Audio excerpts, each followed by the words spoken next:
Hello everyone, Jules here. Today I want to talk about three fascinating books that are about William Shakespeare and magic, and also Rosicrucianism. So the first book I want to talk about is called So Potent Art, The Magic of Shakespeare, written by Emily Carding. This was published by Llewellyn this year. This is a fascinating book for a number of reasons. It's one of the first books to directly associate Shakespeare with magic, and it's a very interesting book because it encourages creativity and inspiration in connection with the work of Shakespeare. So it's a great foundational book for people who are not all that familiar with the plays or the poems of Shakespeare, but particularly the plays of Shakespeare. This book is a great foundational book because it gives a great summary for a lot of the Shakespearean plays at the start of the different sections of the book and the different chapters of the book.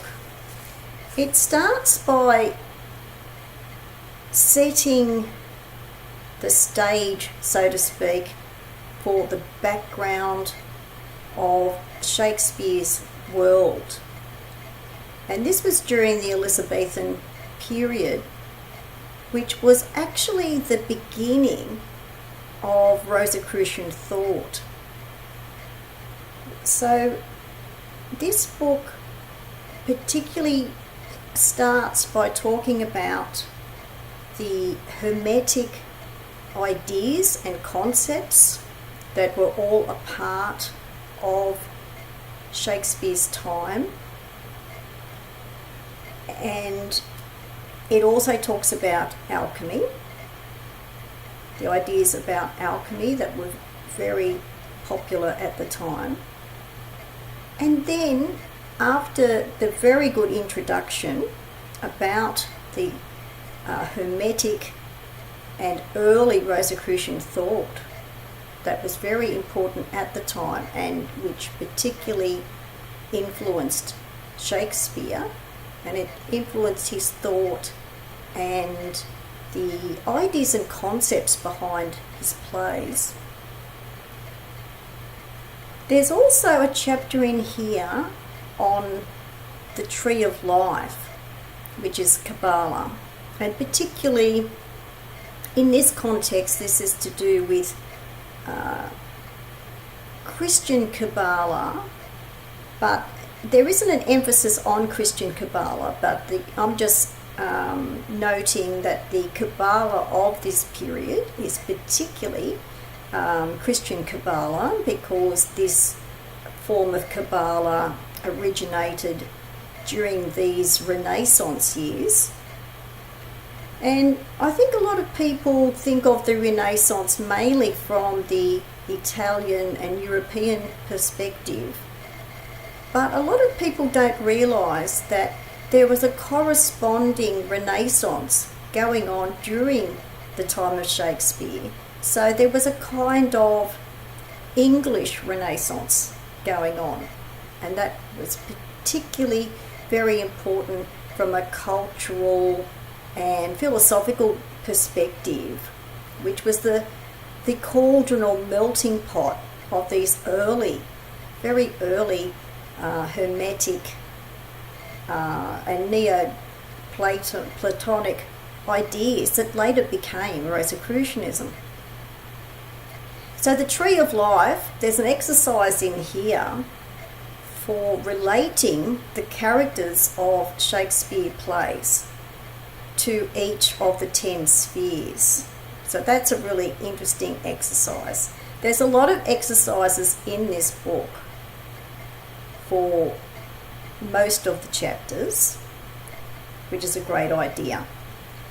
And then after setting the introduction of the thought and concepts of the time of Shakespeare, there are separate chapters on the particular themes of Shakespeare's plays. There were fairies, for example, in Midsummer Night's Dream.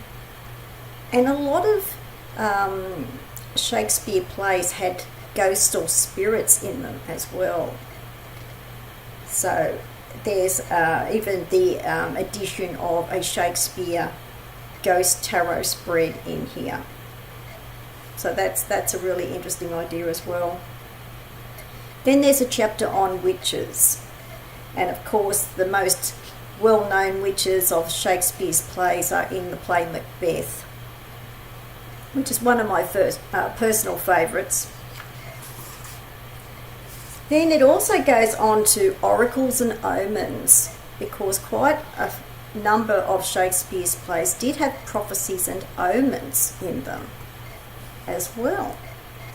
There's an exercise here on bibliomancy that you could use, for example, with any of the Shakespearean plays, or if you have the complete works of Shakespeare, you could actually use that book for bibliomancy. And then it talks about using Shakespeare's words to create an invocation and creating a charm bag and offerings to spirits of place. And the last chapter is about creating your own piece of ritual theatre. So this is a very original book, and what I love most about this book is that it does inspire creativity, which I think is the foundation of all magic. I think creativity and inspiration is so important. I think it's overlooked in magic ritual. I think there's a lot of people who are following a pretty strict structure of how to conduct ritual, whereas this kind of book encourages people to create their own magic and their own rituals.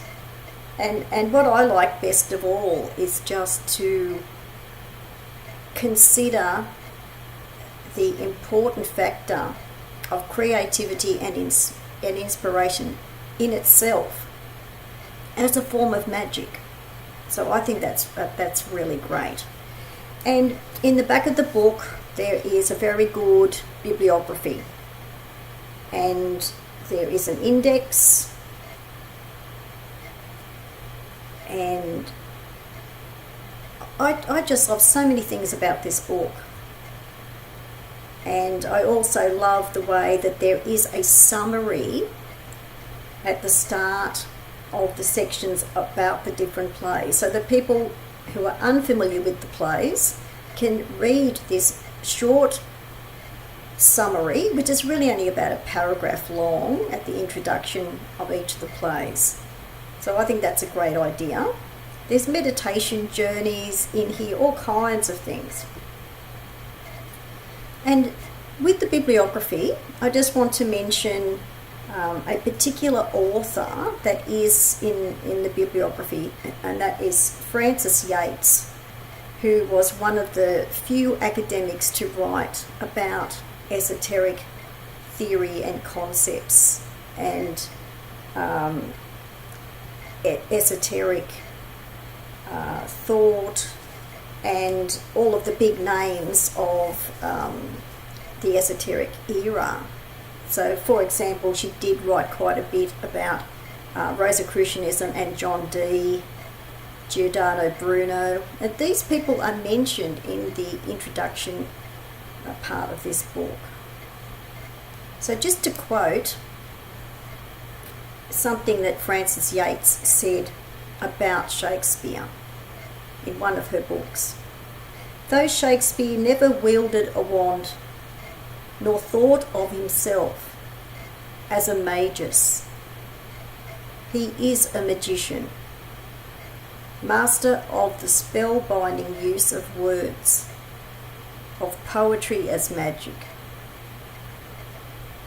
And I just think that is absolutely true. So this is a great book. It has a foreword by Caitlin Matthews. I think it is really worth getting for people who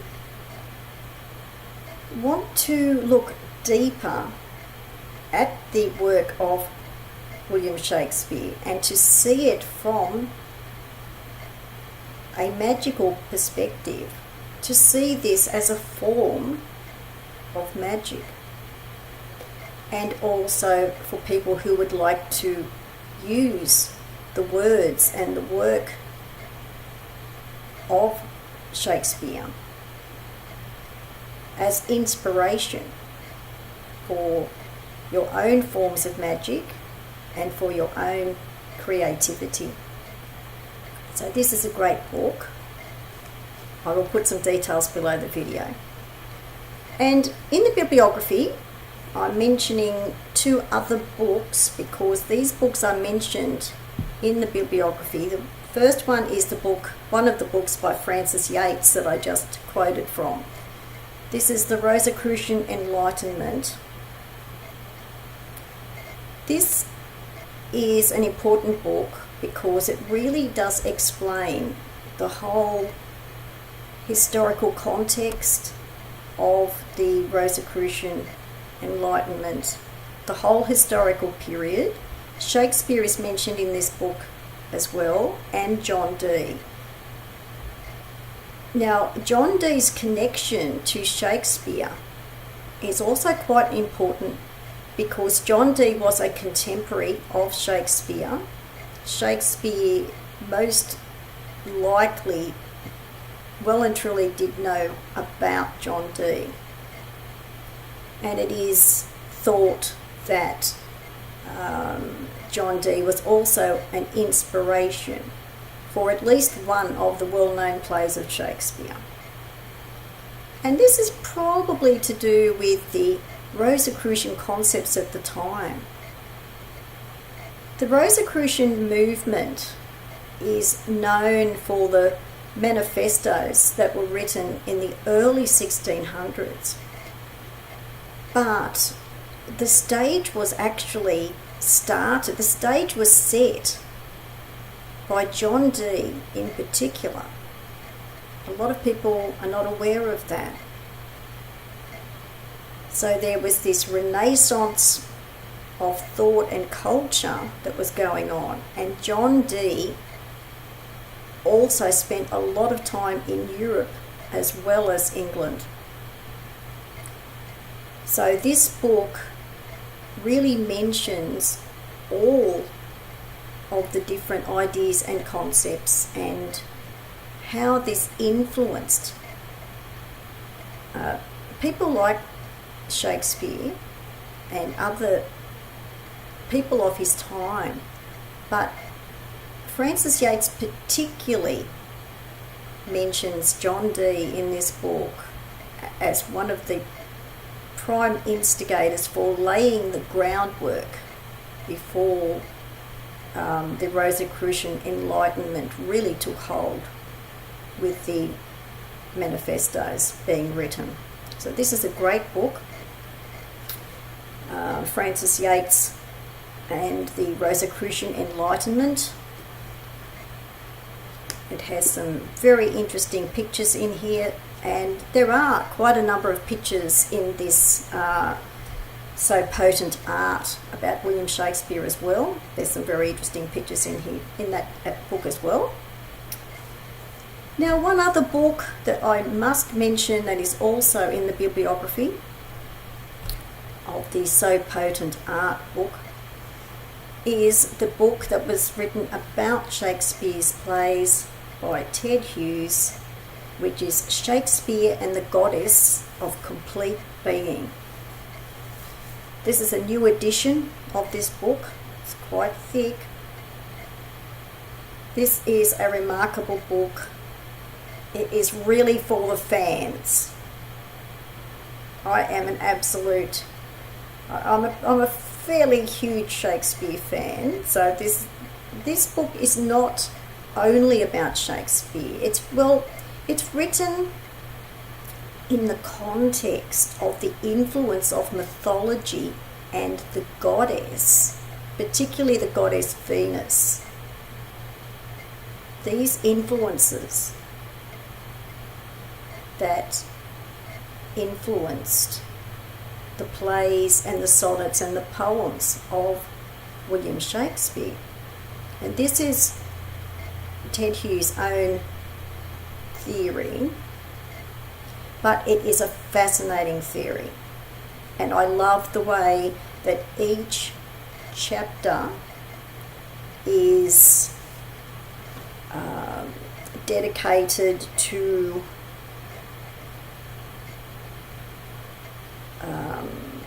the focus on particular Shakespearean plays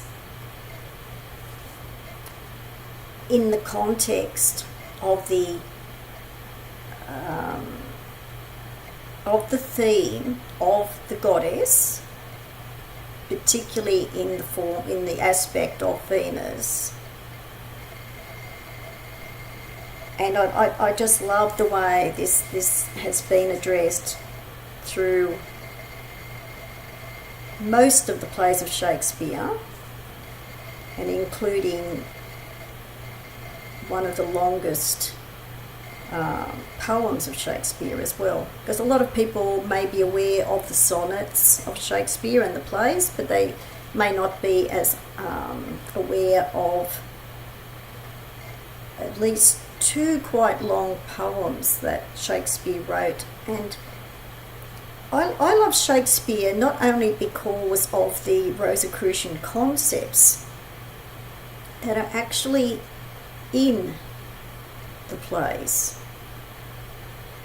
but I also love Shakespeare's themes of mythology. There are a lot of mythological themes in Shakespeare's plays. And I love mythology as well as Rosicrucianism. So Shakespeare very much encompasses all of these things. And this is a really thick book. It's 500 pages. It's in depth, it's intricate, but it's fascinating and interesting. As I said, this book is for the fans of Shakespeare.